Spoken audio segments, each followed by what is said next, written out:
Okay, so on this installment of CheeseBorger Tries, I was not able to film the process of me trying, but I did want to do at least like a follow-up video or recap of the things that I learned in the process.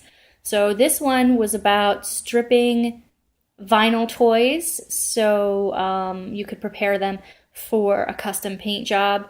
So if you bought like a blind box figurine and you don't like the paint job, then you can strip it, and that's exactly what happened here. I have had this toy, it's part of the Vivisect blind box series. I've had this toy for a few years now.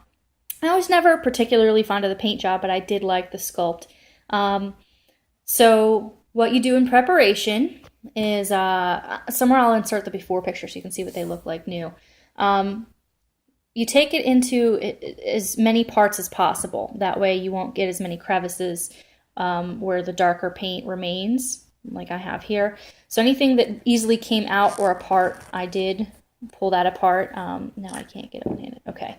So the tentacles I knew came out, and the ears I knew came out. I could tell that other parts would probably come out, but they didn't come out easily, so I didn't fight them. I didn't want to break the toy. I figured it was better just to work around it. Okay, so how did I do this? I started with nail polish remover with acetone. I tried a couple different brands, and it just wasn't working for me. So then I tried, ignore the jar. The jar is not accurate. I just got this thing at the dollar store, emptied it out, and poured in nail polish remover, cut up some magic erasers, and put them in there, and then would try to put these parts in and like wiggle them around to see if,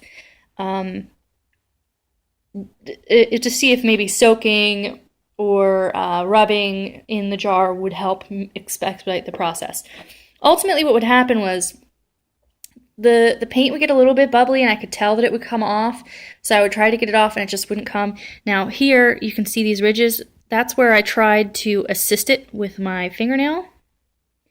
The problem is the nail polish remover ate enough into the toy that when I would try to pull the paint off, I'd actually be rubbing the toy too, and I didn't know that at first. But it did become apparent that this whole process was just totally insufficient. So I went to the trusty Kid Robot forums, and I read. I read that Goof Off would help. So I went to the store. I'm going to try not to touch the jar because it still has residue on it. It's a very potent chemical. It will burn your skin. You need to use protection. I'll talk about that later. It does say right on the bottle, do not use on linoleum, plastic, rubber, asphalt, etc. Whatever. I'm not going to finish reading that sentence. So I was a little concerned, but the forums did insist that these toys could hold up to this process, and mine did.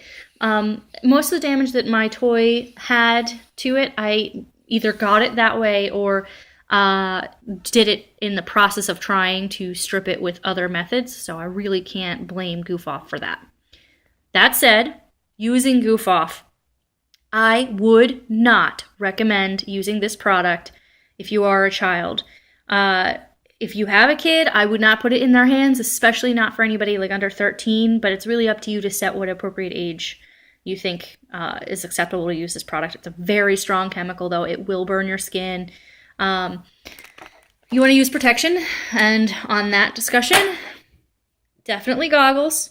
When you are scrubbing your toy, the paint and expended goop mixture will fling everywhere. It'll get on your clothes, it'll get on your skin, it'll get on, the floor, it'll get everything around you. It's gonna make a mess.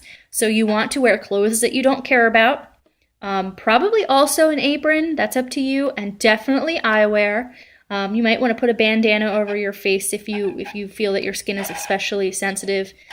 But definitely goggles, I mean it. They're very, very important. Protect your eyes.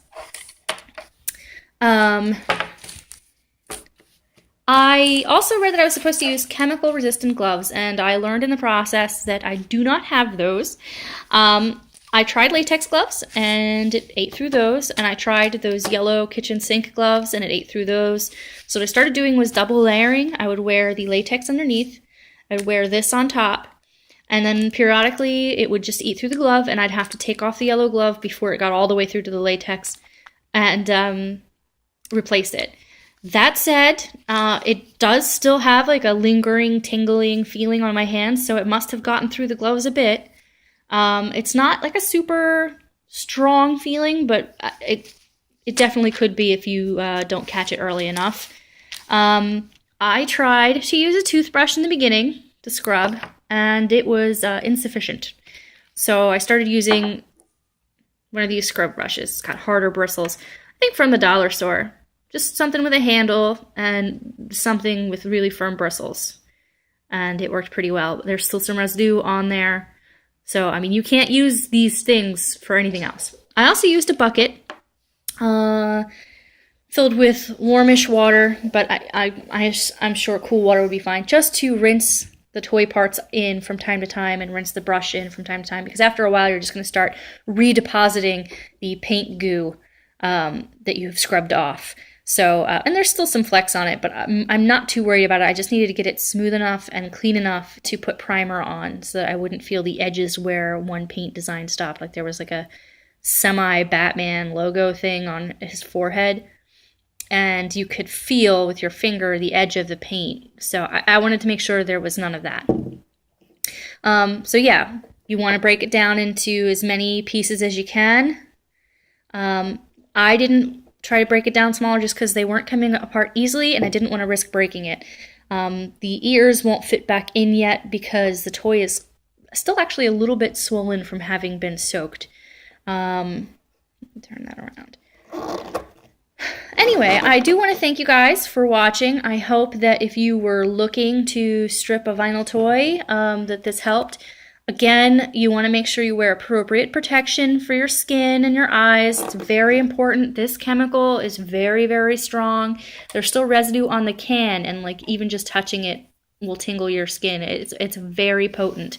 You also want to do it like outdoors in a very well ventilated space, and again on a surface that you don't care about. I did it on like my patio because it doesn't really matter much to me. And it was outdoors. It was nice and ventilated. It's the first warmish day of the year for me. But yeah, I would not recommend these. I mean, if you're doing like a face-up for like a Monster High doll repaint, this might work. But it did not work for the vinyl toy. So I couldn't get it to work. But yeah, this worked pretty well. I keep touching it and getting the gunk on me. This worked pretty well with the scrub brush. Make sure you wear protection. And, yeah. Thank you guys so much for watching. I hope that this helped. Okay, bye.